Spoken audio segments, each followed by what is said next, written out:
Steve Shubin is a former SWAT team member from Pomona, California. He's also married to a former professional tennis player.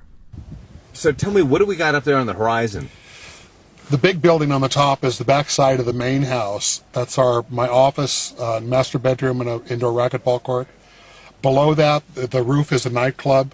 Over here is the front garage. Then there's a big spa house, the roof you see in the distance. It's a little over 300 acres. So this is the house that Fleshlight built? This is the house that Fleshlight built.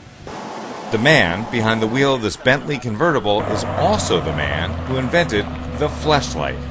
This is not a flashlight, it's a Fleshlight. And this, of course, is sex in a can. Behind me, part of a $100 million empire created by a former Southern California SWAT team member. Steve came up with the idea for Fleshlight when he found out his wife was pregnant with twins in the mid-90s. The doctor told him they had to stop having sex because it was a high-risk pregnancy. It started because she got pregnant. Doctor said no intercourse. For me, that was a problem because tell me I have cancer, I know what to do about that.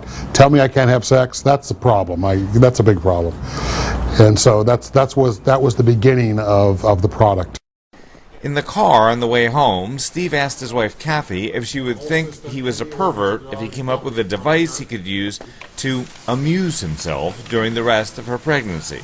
Kathy said, given the risks of the alternatives, no, she didn't mind.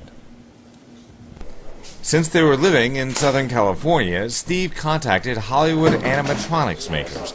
They built what he calls body portions for him. Now that sounds a little Jeffrey Dahmer, but use your imagination and you'll figure out what he meant.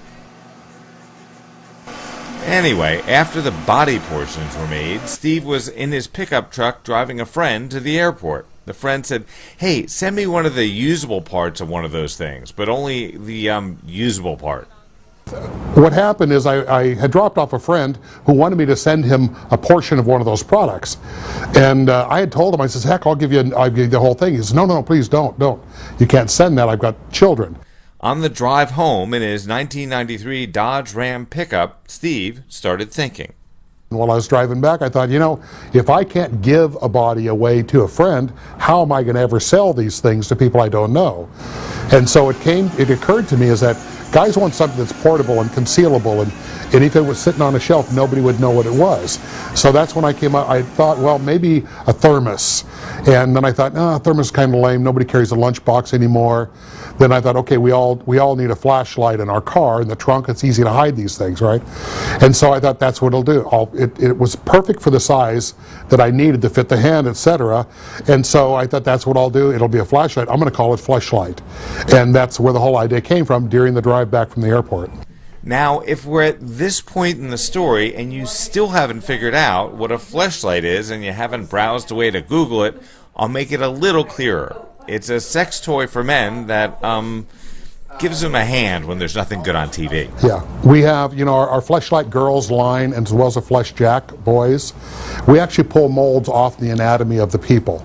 And I have an R&D place in New Mexico that my son runs, and we actually, through pictures and actually live cast molding, recreate their anatomy and put it on the Fleshlight itself. Kathy is not only Steve's partner in life, she's also his partner in business. She says some men hide the Fleshlight from their wives and others don't. Even though Steve collects cars, he's got 17 of them now, including a new Rolls Royce. The road to success wasn't always smooth. I've wanted to sell the company a couple times. The company was at one point in '02 where it was just no money at all. It had come to a stop because I wasn't raised in business. I'm not formally educated in business from a business school. So the learning curve of business is brutal. The headquarters and the factory are in Austin, Texas. Fleshlight also has a gay division which makes other products. They already have more than 3 products from the Visconti triplets, and they're flying in the Bellamy boys from Eastern Europe to take life casts of their life parts. But while the Bellamy boys, as they're called, will be in Texas, Steve will be in Europe filing a lawsuit to fight counterfeiters. You have not only a right, but you really have an obligation in this country. When you're given patents and trademarks, you have an obligation to protect them. Because if you don't, you will lose the ability to even be able to enforce them. So I've had to sue dozens of companies that have infringed on our patents and trademarks here in America to stop them from violating our patent. It's cost a lot of money. It was effective.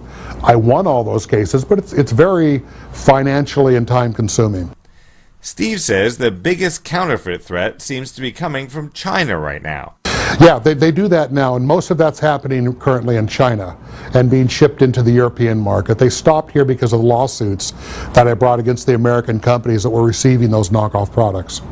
During the tour of the private disco Steve built for his wife, Steve said, "Do you really want to trust two of your most important assets to the same people who have no reluctance to steal his product?" Yeah, I think you always run a risk. You know, we know what goes into our products. We watch it very carefully. We stand behind it, and we're super confident in what we do. We just don't know what other people do, and you got to be really careful nowadays, especially with that part of your body. We protect your card, we protect your security, and that's what we stand behind. So, Steve says he'll travel to any country and relentlessly pursue anyone who counterfeits his product, the same way he pursued suspects when he was a cop. Oh, and by the way, Steve says even the Fleshlight isn't a substitute for a supportive spouse. It's my husband has this intense sex drive. And I always said to him, you know, if you ever pursue anything like you're pursuing me, I said, there's nothing that'll stop you. And he is so creative when it comes to sex. Everything he says, everything he sees, everything he does. And I'm kind of innocent, and I look at him and I'm just fascinated by it. Steve and Kathy have been together almost 3 decades. I was one of the top tennis players in the tournament, and I was from California. And it was pretty unusual for a Californian to come down. And he was one of their top male tennis players. And he had visited us in California, and he was one of our house guests. So we knew each other. I was learning how to speak Spanish. So we get to the tournament. He had won his match. I won my match. So we gave each other a little kiss. And it hit the newspapers. It was like, oh my, here's this racy Californian, you know. And so when it finally got home and my mom saw it, she was so like, oh my goodness. She hid it in the closet. Now, both Steve and Kathy have been married before, and between them they have 7 children. Kathy said having so many kids is one of the reasons she had Steve build an indoor basketball court. We have a basketball court because we have 7 children, and I kept getting tired of saying, take the balls out of the house. So we built a basketball court so we could play basketball inside the house. So that was a good idea, actually. But a lot of our ideas come from sitting together in a big chair like one of these. Steve loves his tequila, and we'll just start talking and laughing and creating things. And that's where all these ideas come from. And just like Steve's car collection, which includes a 1966 black Lincoln Continental convertible, Fleshlight sells a wide variety of products with a wide price range. Some people even collect them. Sex in a Can starts at about $45. The original Fleshlight is about $60. And again, like cars, you can add options that will bring the price up to about $100. And in case you're wondering, yes, this reporter did test drive the Fleshlight, and let's just say I can tell you I now understand why they just sold their 4 millionth unit. For Real World Test Drive, I'm Grant Winter reporting from Austin, Texas.